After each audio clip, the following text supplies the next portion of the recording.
Khairatabad MLA Danam Nagender మరోసారి సంచలన వ్యాఖ్యలు చేశారు. సీఎం రేవంత్ రెడ్డి ఆదేశాలు జారీ చేస్తే తాను తప్పకుండా తన ఎమ్మెల్యే పదవికి రాజీనామా చేసేందుకు సిద్ధంగా ఉన్నట్లు ప్రకటించారు.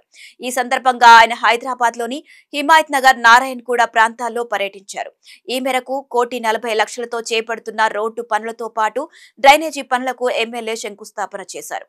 అనంతరం ఆయన మీడియాతో మాట్లాడారు. ఇందులో భాగంగానే ఎమ్మెల్యేల అనర్హత వేటు విషయంపై పలు వ్యాఖ్యలు చేశారు. అయితే ఇప్పటి వరకు తన పదవికి రాజీనామా చేయాలనే ప్రస్తావన రాలేదని, సందర్భానుసారంగా తాను నిర్ణయం తీసుకునే అవకాశం ఉందని అన్నారు. ఎన్నికలు అనేవి వస్తుంటాయి, పోతుంటాయి. సేవ చేయడమే తన కర్తవ్యమని అన్నారు. ఈ ఎన్నికలు కొత్తవి కాదని, ఇప్పటి వరకు 11 సార్లు ఎమ్మెల్యేగా పోటీ చేశానని గుర్తు చేశారు. సమస్యలపై నిలదీయడం, గొడవపడడం నా బ్లడ్ లో నిరంతరం ప్రవహిస్తుందన్నారు.